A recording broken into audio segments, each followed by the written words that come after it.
Physics क्या है?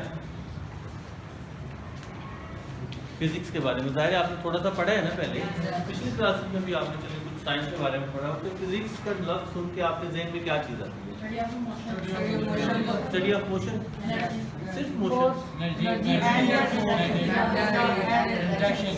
अच्छा, अपने अपने दिमाग में आप सारे बच्चे जो है ना एक छोटी सी डेफिनेशन बना, एक एक नाम मैं किसी एक दो से पूछता हूँ, आप सोच लें, ठीक है?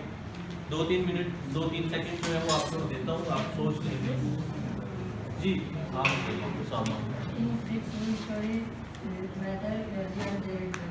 मैटर, एनर्जी और उसके इंटरेक्शन को पढ़ना है, तो मुझे कुछ इससे खास समझ नहीं आया। मैटर क्या है, एनर्जी क्या होती है, उसकी इंटरेक्शन। जी बैठ Physics is the study of energy, matter and their interaction. आपने बस लफ्ज़ आगे पीछे करनी है।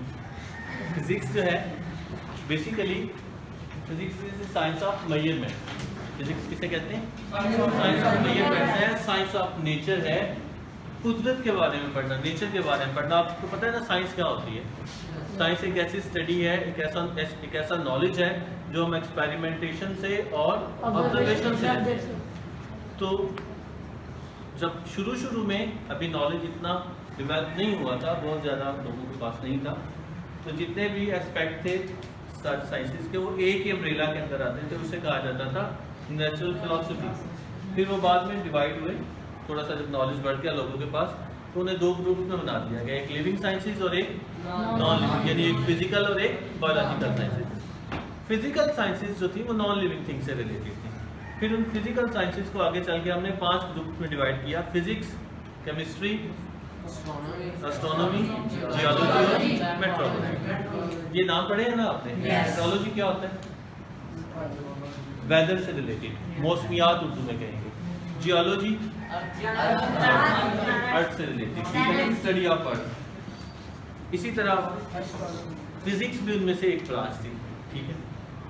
फिजिक्स बेसिकली नेचर को एक्सप्लेन करने वाली एक साइंस है, बेसिक साइंसेज में से आती है, ठीक है?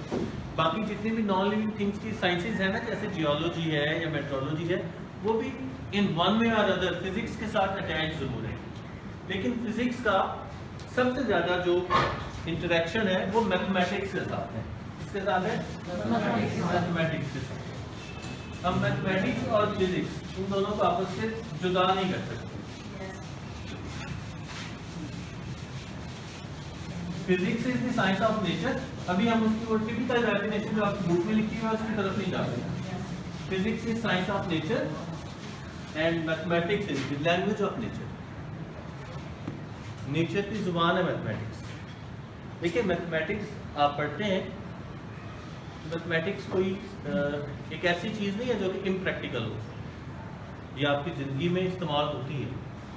ज़ाहिर है इतनी देर तक आपने पढ़ना है, तो अगर ये बिल्कुल इम्प्रैक्टिकल हो, कहीं पे यूज़ ही ना होती हो, तो इसमें इतनी डेवलपमेंट इंसान को जैसे जैसे ज़रूरत पड़ती गई है ना, तो मैथमेटिक्स डेवलप करता गया है। मैथमेटिक्स उसकी इंसान ने अपनी ज़रूरत के मुताबिक डेवलप किया है। फिज़िक्स का ऐसा कोई प्रिंसिपल नहीं है जिसे मैथमेटिक्स जो है वो सपोर्ट ना करती हो। मोस्टली फिज़िक्स के जितने भी प्रिंसिपल्स हैं उन सब के कोई ना कोई मैथमेटिकल फार्मूलाज हैं। वो आगे जब हम चल के पढ़ेंगे प्रिंसिपल्स और उनके एक्सप्लेन करेंगे तो फिर हम उनके मैथमेटिकल फार्मूलाज से पढ़ेंगे। लेकिन सबसे पहले जो है वो चीज़ क्या है? Physics is related to physical world. किससे मुतालिक है? फिजिकल वर्ल्ड से मुतालिक। अब ये फिजिकल वर्ल्ड क्या है? फिजिकल क्वांटिटीज कौन सी क्वांटिटीज होती हैं जिनको हम जिनको हम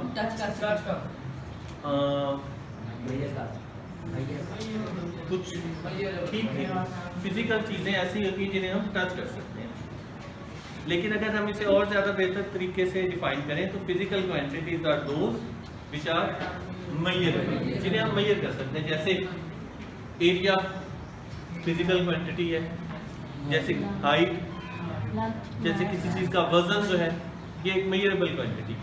आप बता सकते हैं कि भाई आपका वेट जो है वो 100 न्यूटन है, 50 न्यूटन है, इस चीज़ की लेंथ जो है वो 10 सेंटीमीटर है, ये सड़क जो है ये 10 किलोमीटर तक लंबी है, ऐसे बता सकते हैं ना। जैसे आप देखते होंगे कि प्लॉट्स बिकते हैं 5 मरले 10 मरले 7 मरले होते हैं ना, तो वो 5 7 क्या है, वो उनके मेजरमेंट्स हैं, ठीक है ना। और उनके साथ ये जो हम कहते हैं कि 5 मरला, तो मरला उसका यूनिट है, इससे 7 कनाल 2 कनाल 1 एकड़, तो ये एरिया के हम यूनिट्स हैं जो हम आप अपनी रोज़मर्रा ज़िंदगी में यूज़ करते हैं। इसी तरह आप जब कपड़ा खरीदते हैं तो मीटर्स में खरीद रहे होते हैं, 6 मीटर 7 मीटर, हर वो चीज़ जिसे मैयर किया जा सकता है वो फिजिकल क्वांटिटी है। कुछ ऐसी क्वांटिटीज भी हैं जिन्हें मैयर नहीं किया जा सकता, जैसे खुशबू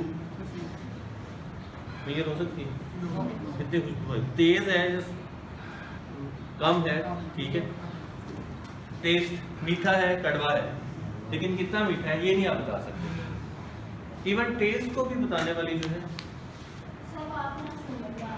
जी, कौन सी क्लास, 9th क्लास जी। अच्छा, नेक्स्ट जो है वो हम बात कर रहे थे फिजिकल क्वांटिटीज की जो मेजर हो सकती है। एक फिजिकल क्वांटिटी की 2 कैरेक्टरिस्टिक होती हैं कि आप उसको जब डिस्क्राइब करते हैं तो उसमें 2 चीज़ें आपने बतानी होती हैं, उसका मैग्नीट्यूड और उसका यूनिट। यूनिट्स के बारे में मैग्नीट्यूड कैसे हम पता करते हैं, उसको मेजर करके, जैसे लेंथ को आप मीटर से या स्केल से मेजर कर लेते हैं या मेजरिंग टेप से मेजर करते हैं, इसी तरह उस मेजरिंग टेप के ऊपर वो स्केल बना होता है, क्योंकि कभी सेंटीमीटर्स में होता है कभी इंचेस में होता है, वो भी स्केल बने होते हैं ना। इसी तरह वेट जो है वो आप किससे मेजर करते हो, तराजू के साथ। मुख्तलिफ किस्म के तराजू होते हैं, कुछ इलेक्ट्रिक होते हैं, तो उसकी न्यूमेरिकल वैल्यू फाइंड करने के लिए आप एक पैमाना, आप एक यूज़ करते हो इंस्ट्रूमेंट, और यूनिट जो है उस इंस्ट्रूमेंट के अकॉर्डिंगली आप यूज़ करते हो। कभी आप किलोज यूज़ कर रहे होंगे, कभी आप ग्राम्स यूज़ कर रहे होंगे, depending upon the quantity you are measuring.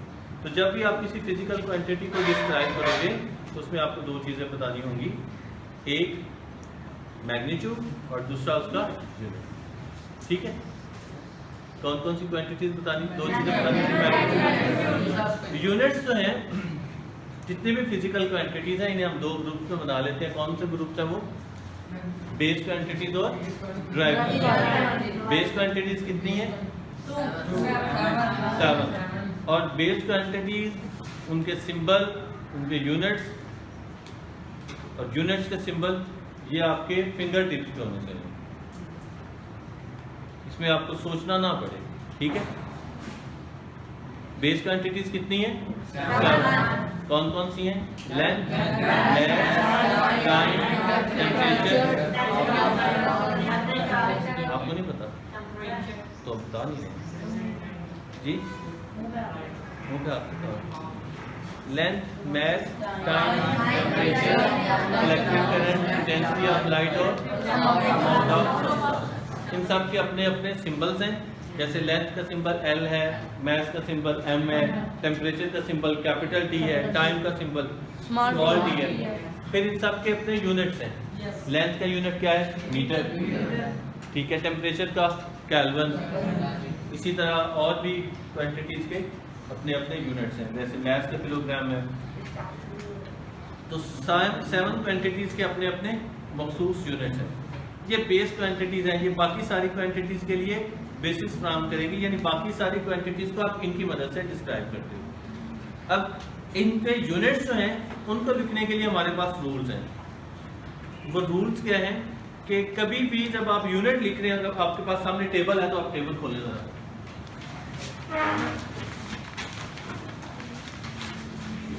आप जब किसी क्वांटिटी का यूनिट लिख रहे हैं, क्वांटिटी लिख रहे हैं तो उसको आप कैपिटल लेटर से उसका नाम शुरू कर रहे हैं, ऐसे ही है ना। लेकिन कभी भी जब आप क्वांटिटी का यूनिट लिखते हैं तो कैपिटल लेटर से कभी भी स्टार्ट नहीं होता, स्मॉल लेटर से चलता है, ऐसे ही है ना। पहला लेटर सबका स्मॉल है, जितने भी यूनिट्स हैं, चाहे बेस क्वांटिटीज के हैं चाहे ड्राइव क्वांटिटीज। इसी तरह जब आप यूनिट्स के सिंबल लिखते हैं तो स्मॉल लेटर में लिखते हैं। यूनिट्स के सिंबल कैसे लिखेंगे, स्मॉल लेटर्स में। सिर्फ उन यूनिट्स के सिंबल कैपिटल लेटर्स में लिखे जाएंगे जो किसी साइंटिस्ट के नाम पे हैं। ऐसे यूनिट्स जो किसी साइंटिस्ट के नाम पे हैं उनके सिंबल्स कैपिटल लिखे जाएंगे। जैसे एम्पेयर, जब फुल फॉर्म में लिखा तो आपने स्मॉल ए से लिखा, लेकिन इसका सिंबल क्या है, कैपिटल ए। एम्पेयर एक साइंटिस्ट का नाम है। इसी तरह केल्विन, केल्विन का सिंबल क्या है? के, ये भी एक साइंटिस्ट का नाम है। जब के कैपिटल से लिखा होगा केल्विन, कैपिटल के से जब केल्विन लिखा होगा, इट मींस ये उस साइंटिस्ट का नाम है। और जब स्मॉल के से लिखा होगा तो इसका मतलब होगा ये यूनिट का नाम है। ठीक है। इसी तरह आप नीचे ड्राइव क्वांटिटीज जो है वो बेस क्वांटिटीज की मदद से जो डिस्क्राइब की जाती हैं, और उनके कुछ दिए हुए हैं क्वांटिटीज जैसे स्पीड, वॉल्यूम, फोर्स, इनके सिंबल्स भी दिए हुए हैं, फिर इनके यूनिट्स दिए हुए हैं और यूनिट्स के सिंबल भी दिए हुए हैं। और पांच जगह पे दो दो यूनिट्स हैं, वो दोनों आपने याद करते हैं। ठीक है। एक बेस क्वांटिटी में कौन कौन सी ड्राइव क्वांटिटी शामिल है, ये आपने फाइंड किया हुआ है? जी करते नहीं हैं? जैसे स्पीड जो है वो उसका यूनिट क्या है? मीटर पर सेकंड। और उसमें कौन कौन सी बेस क्वांटिटीज हैं? मीटर और सेकंड है ना? Time and length. अब ये जो यूनिट्स हैं इनको डिफाइन करने के लिए हमारे पास एक सिस्टम है जिसे हम इंटरनेशनल सिस्टम ऑफ यूनिट्स या एसआई सिस्टम कहते हैं। इसके बाद जो है यही एसआई सिस्टम जो है ये हमें फर्दर कैलकुलेशंस करने में थोड़ी सी हेल्प करता है, और हमें इसने एक निज़ाम दिया लिखने का, जिसको हम मुख्तलिफ क्वांटिटीज़ को मेजर करके लिखेंगे। कैसे लिखेंगे? जब हम उन्हें तो हम उन्हें साइंटिफिक नोटेशन में यानी साइंसी तरीके से लिखेंगे। नोटेशन का मतलब क्या होता है? लिखने का तरीका। जैसे आप पिछले क्लासेस में लिखते रहे हैं किसी भी चीज़ को, नंबर्स को लिखते रहे हैं पाकिस्तानी नोटेशन में और इंटरनेशनल नोटेशन में लिखते रहे हैं ना। वो किसी में दो के बाद कमेंट डालते थे, किसी में 3 दिन के बाद डालते थे। पाकिस्तानी में दो के बाद, इंटरनेशनल में 3 दिन के बाद। नोटेशन का मतलब होता है लिखने का यानी नोट करने का तरीका। तो यहाँ पे भी साइंटिफिक नोटेशन, नंबर्स को एक आर्डिनरी तरीके से भी लिखा जा सकता है, लेकिन साइंटिफिकली भी उनको लिखा जा सकता है। साइंटिफिकली कैसे रिप्रेजेंट करते हैं वो आपने पढ़ा है ना साइंटिफिक नोटेशन में। इसी तरह प्रीफिक्सेस, प्रीफिक्सेस क्या है? जब क्वांटिटीज बहुत बड़ी या छोटी हो जाएं, यानी उनके बड़े ज़्यादा उनमें फिगर्स आ जाएं, तो उनको थोड़ा सा कॉन्ट्रैक्ट करके लिखने में ये भी हमें मदद देता है। प्रीफिक्सेस एक्चुअली 10 के मल्टीपल्स और सब मल्टीपल्स होते हैं। क्या होते हैं? 10 के मल्टीपल्स और सब मल्टीपल्स। मल्टीपल से क्या मुराद है?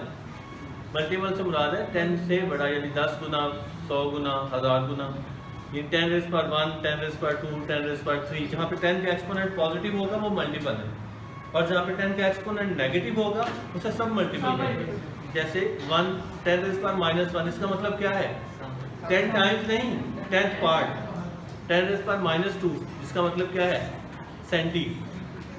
सेंटी कहते हैं ना 10 रेज़ पर -2 को। इसका मतलब क्या है? 100वां हिस्सा, यानी 100 पार्ट। तो आपने कल के लिए रिवाइज तो करके आना है। ठीक है। पहले आपने चीज़ें पढ़ी हुई हैं, बेस क्वांटिटीज़ का टेबल, ड्राइव क्वांटिटीज़ का टेबल, प्रीफिक्सेस सारे। ठीक है, ये आपकी रिवीजन है। साथ आपने एक और याद करना है, ये क्विज सॉल्व करके आना है आपने, पेज नंबर 1 वाला। कल से मैं आपको पढ़ाऊंगा मेजरिंग इंस्ट्रूमेंट्स। ठीक है। मेजरिंग इंस्ट्रूमेंट्स क्या होंगे? मेजरिंग इंस्ट्रूमेंट्स ऐसे आले, ऐसे औजार, ऐसी चीज़ें जिनकी मदद से हम क्वांटिटीज़ को मेजर करते हैं। जैसे मैंने अभी आपको थोड़ी देर पहले बताया था, फिजिकल क्वांटिटीज़ जो है वो है जो मेजर हो सकती हैं, और मेजर करने के लिए हम मुख्तलिफ इंस्ट्रूमेंट यूज़ करते हैं। हमेशा से इंसान जो है वो कुछ ना कुछ इंस्ट्रूमेंट यूज़ करता है। जैसे लेंथ मेजर करने के लिए अब तो हमारे पास मीटर्स हैं और सेंटीमीटर्स हैं। पुराने ज़माने में क्या था? पुराने ज़माने में वो उन्होंने लकड़ी के टुकड़े बनाए होते थे जिसे गज कहते थे। ठीक है, गज, यार्ड या हाथ की मदद से। आज भी आप अगर पुरानी किताबें पढ़ते हैं तो मुख्तलिफ चीज़ों की जब लंबाई चौड़ाई बताई जाती है तो वहाँ पर बताया जाता है ये 3 हाथ लंबा था, ये 2 हाथ लंबा था। तो सलाह का कद जो 6 हाथ था। हाथ से क्या मुराद है? हाथ से मुराद है यहाँ से लेके यहाँ तक ये लंबाई एक नॉर्मल बंदे की। अब हर किसी की ये डिफरेंट होती है। जी भाई, अकेडमी का टाइम 11 से।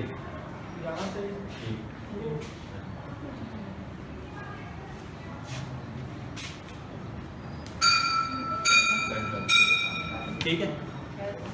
मुख्तलिफ ज़माने में हम मुख्तलिफ यूज़ करते रहे। जैसे अकबर बादशाह जो था उसने जब ज़मीन की पैमाइश की, मज़े की बात बताऊँ, अकबर बादशाह ने ज़मीन की पैमाइश करवाई थी बरसगीर की। उससे पहले शेरशाह सूरी ने भी करवाई।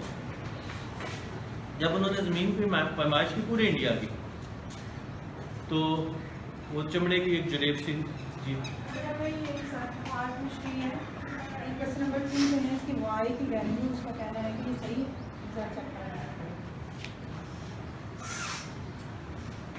हाँ जी ठीक है।